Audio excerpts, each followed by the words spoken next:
Ghana Tech Lab, being the implementer of this project, initiated by the MasterCard Foundation, we seek to embark on this project to help connect the dots with respect to the various actors within the communities to create a linkage of who needs what and how to get access to in terms of knowledge and resources in view to help them scale their businesses in respect to entrepreneurs and also succeed as the main goal, whilst also creating jobs for people. Ghana Tech Lab is an ecosystem tech hub that offers competent digital skills training, seeding innovation, and growth of startups. The Tech Lab is established through the e-Transform project under the Ministry of Communications Ghana with funding from the World Bank. The Entrepreneurial Ecosystem Mapping Program is a nationwide project forming a part of the Pathways to Sustainable Employment, PACE, a project funded by MasterCard Foundation under the Young Africa Works initiative. This initiative aims to create 30 million jobs in Africa by 2030.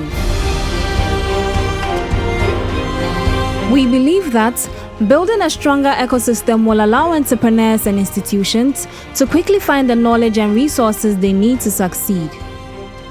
This is one main reason we sought out to undertake this mapping program.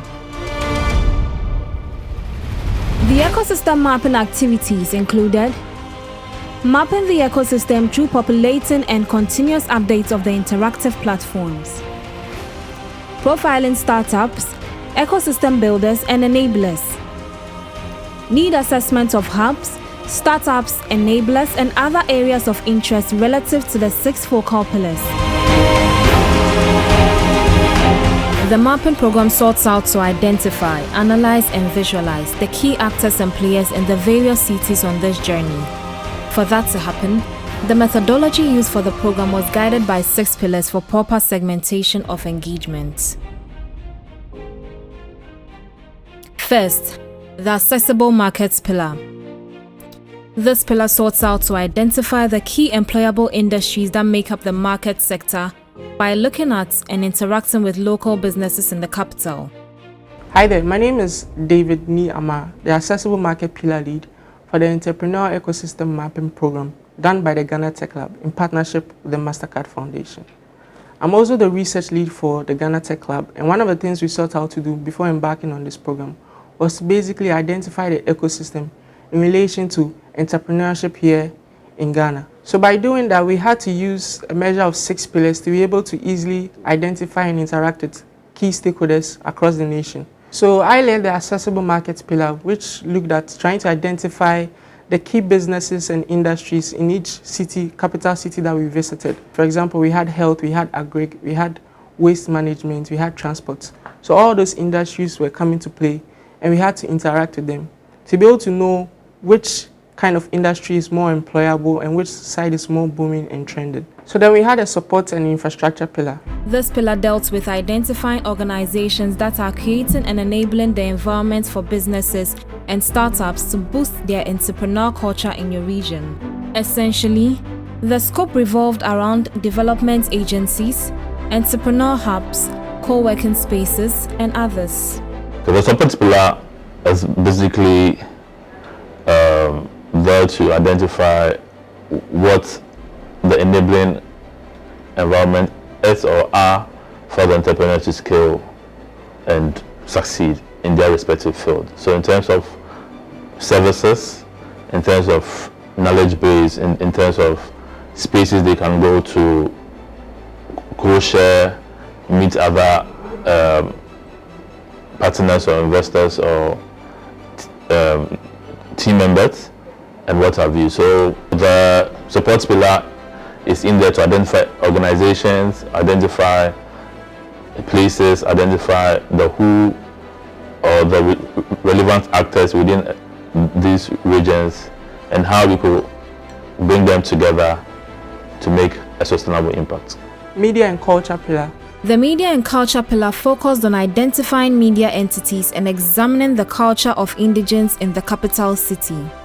Significantly, this pillar looked at roles of women in the business culture of the cities.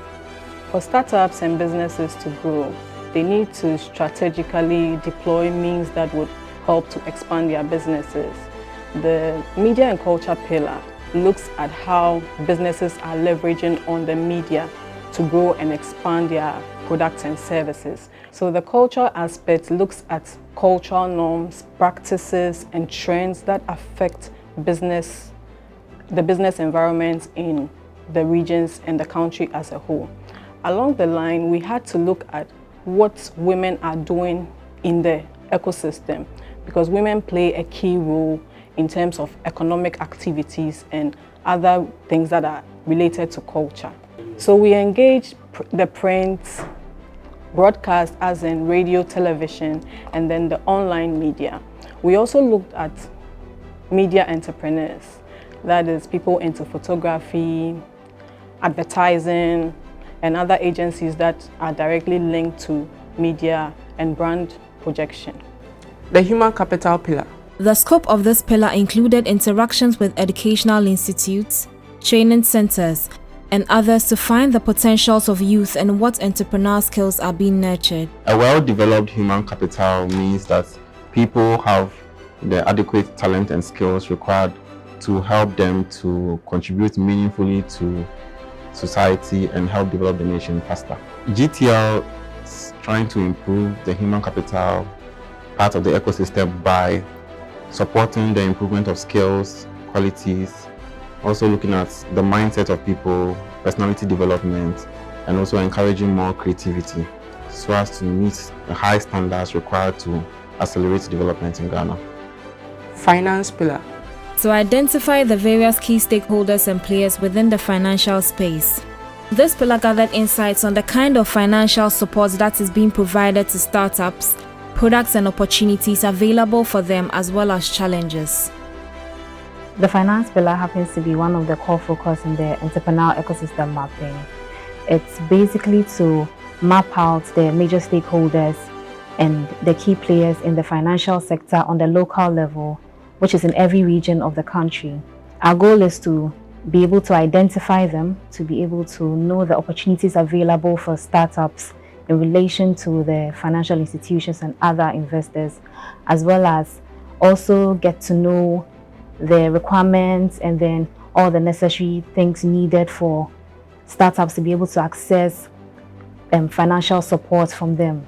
It is also to create meaningful relationships for networking sections moving forward.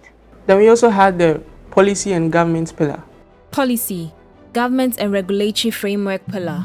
The pillar sought to find out and examine the policies and government structures in the capital that supports businesses and startups. So when we speak of the policy, government and regulatory pillar, this pillar focuses on public organizations that provide relevant services that are direct or indirect on the entrepreneurial ecosystem.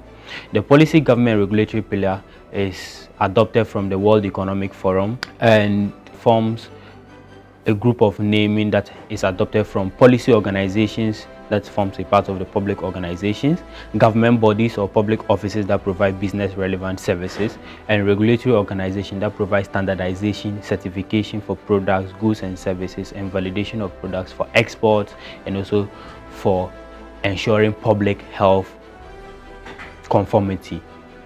So the relevance of the policy pillar specifically dwells on the fact that government has a responsibility per the mandate of the Constitution to create an enabling environment for all businesses to thrive, to provide various services that are relevant to ensuring that businesses and SMEs and the entrepreneurial ecosystem is able to operate, such as social services that has to do with utilities, water, electricity, and also to ensure that they provide some support that will help businesses to be able to survive and grow into stages that can really help the state to grow and also absorb a lot of people, that's graduates, creating employment from various components.